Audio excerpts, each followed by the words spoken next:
Hi folks, how are you doing? The first round of the Tata tournament 2014 in Vacancy is over, and we've had a very interesting and very fighting chess today. Very interesting games. No quick draws. In the top group, we've had 4 decisive results. So a couple of draws have been played. Giri against Dominguez and Harikrishna Aronian have been relatively quick draws, although interesting games. And there have been 4 decisive results. Richard Rapport finally has lost his game against Wesley, so a very hard fought and a very long game, a Larsen opening game. Very interesting to look. I'll try to take a look at that and make a video on that video later. Caruana has won his game against Boris Gelfand. We're gonna see this game. Nakamura has finally beaten Naiditsch, Naiditsch from Germany it was an Nimzo Indian, yes, very long and very interesting with some sharp lines. And then we had Wely losing with white pieces against Karjakin in a very instructive rook game, very long game as well. So okay, the first game, the first decisive result was this Caruana Gelfand, which Caruana won. He had white pieces here. They had already played lots of Sicilians, Caruana versus Gelfand, and today was not an exception. Here we go, Caruana with white, e4, c5, knight f3, d6, the main line, Sicilian Najdorf. Now Gelfand used to play lots of Sicilians, and he usually played knight c6 instead of d6, playing these Scheveningen games, etc. But now he goes with a6. He used to be an expert on the Najdorf lots of years ago, even before Caruana was born. So he's come back with the Najdorf lately, and Caruana plays f3. Not the most common move order, but certainly a logical move. A move that you usually play in another move order in the English attack. And of course, the absolutely other main lines are bishop g5 with tons of unbearable amounts of theory. Then we have the English attack, bishop e3, in which black has the option, now that f3 hasn't been played, to play this knight g4 line, which was popularized by Garry Kasparov some years ago. But anyway, f3 was played here.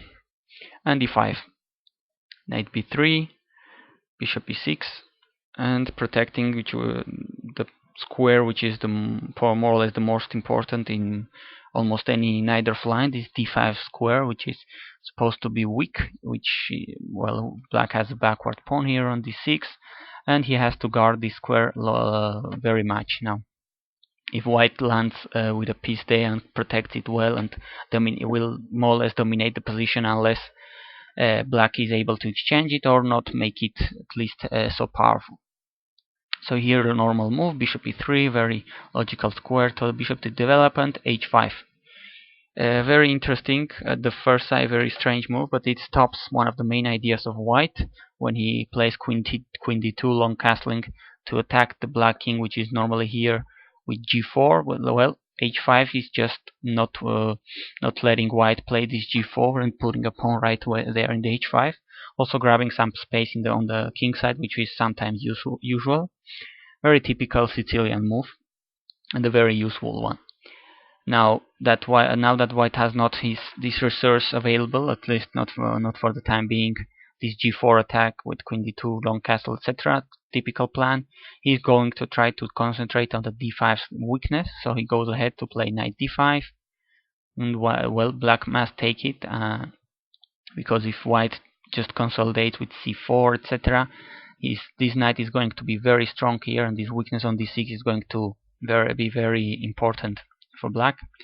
So bishop takes, pawn takes, and knight bd7. Now we got a typical situation, and something which is going to be important in this game. This pawn on d6 is going to be now restricting the bishop on f8, and now we will see that black will find another solution for this bishop to play, to be developed. Queen d2, just keeping flexible, maybe castling long, also developing the queen, and well, waiting for black to move. Now This is very normal for here, for instance, to play queen c7, and if white castles long, say rook c8 with b5, with knight c5, with lots of ideas in which possibly black could be getting his typical counterplay, his typical attack in the Sicilian Najdorf. But instead, Gelfand went for another interesting possibility, g6, to fianchetto the bishop on g7, finding an imaginative solution to this dark square bishop problem. It could be later very effective in this big diagonal, so this could be more or less a mix between the Najdorf and the dragon Sicilian. But anyway, bishop e2, bishop g7, and Caruana castles short. I guess castling long is giving black too much counterplay, too much target, and now after, I don't know, castling short, or even without that, with queen c7, rook c8, now this bishop could be even more crucial to attack this white king on the queen side. So castling short makes probably more sense here. And well, white is not going to try to win with a checkmating attack, with a racing attack, but with positional threats, improving his position and trying to take advantage of his bishop pair, the fact that he has more space, etc. Black castles short as well, and now rook ac1. This file is bound to be important. c4 is more or less the move white is willing to play to strengthen his pawn on d5. b6, more or less prophylactic move. Now c4 cannot be avoided, but Gelfand is working on strengthening this c5 square for him, not to let white get in there, and also one day putting a knight there maybe.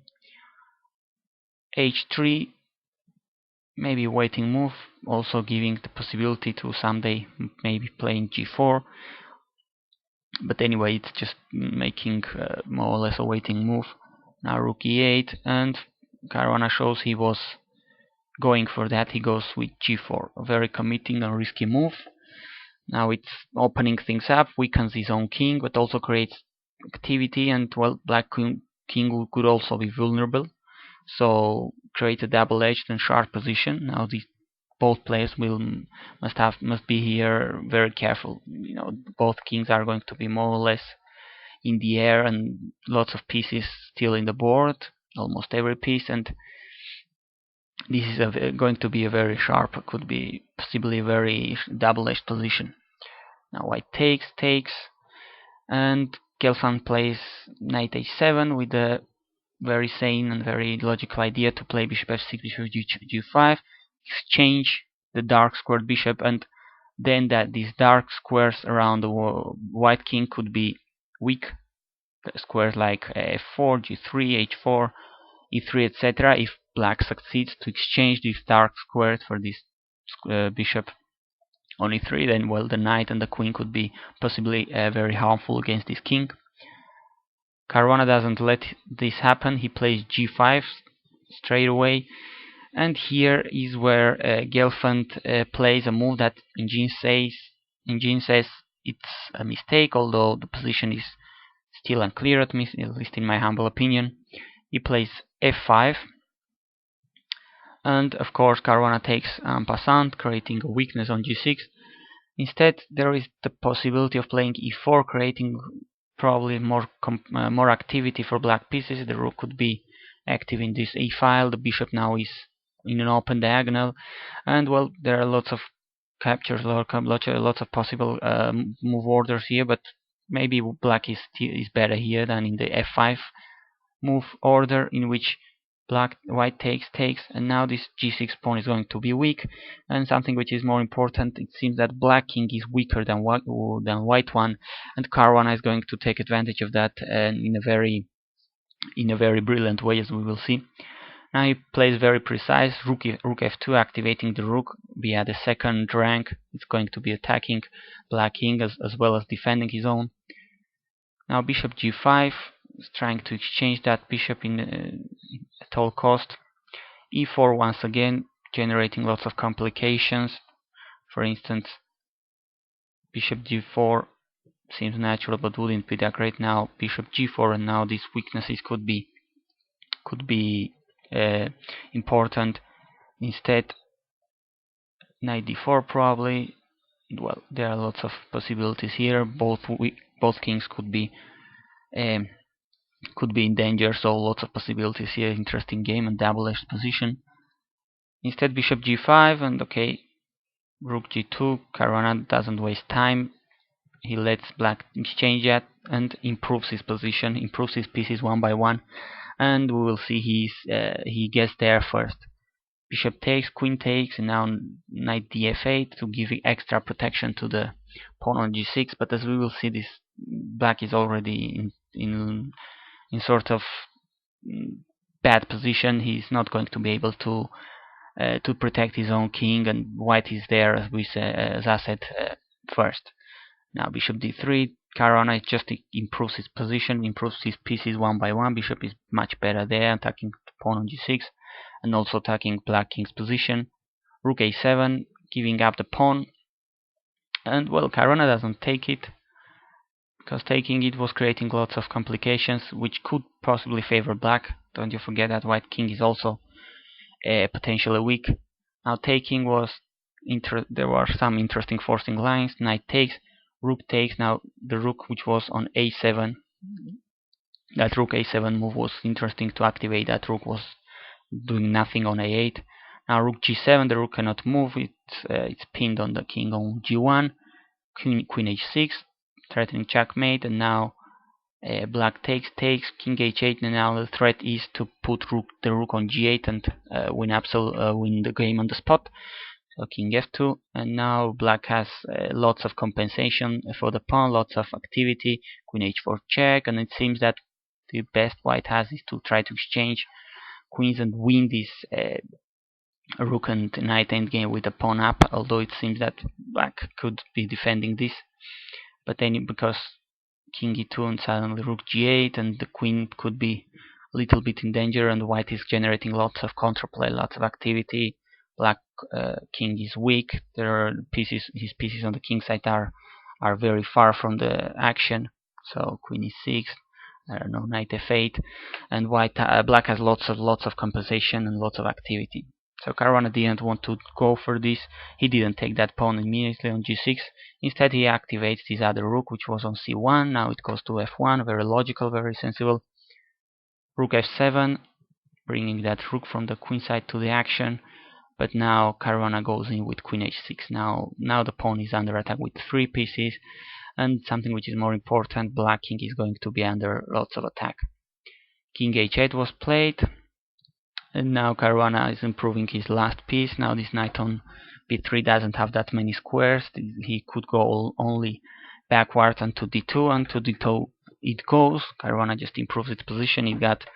Now he's got a couple of very nice, very interesting squares to go. Very rosy expectations for this. Go to e4 to c4.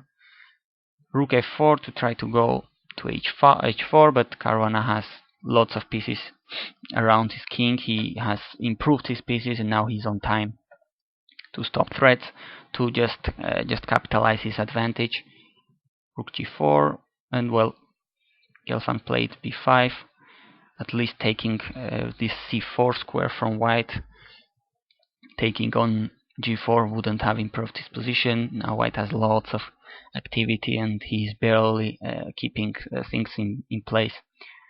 Instead he went b5, but anyway, this doesn't make that much difference. Knight goes to e4. It doesn't have c4, but e4 is a very good square as well. And knight d7, the final and fatal mistake. And now white is going to pile up against h7. Is going to have some threats of checkmate, leaving g6 that easily to take with the rook. Is threatening checkmate in one move. Now Gelfand protected with rook g8, but now very beautiful, very interesting move.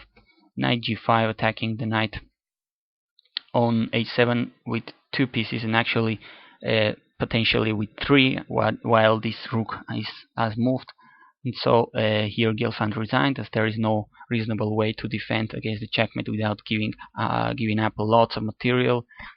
So for instance, it may seem that rook df8 to defend, but here rook takes g8 check, and now the bishop is attacking h8 as well, and he takes it with a check. So white has already won a pawn and a piece, and he's not going to win.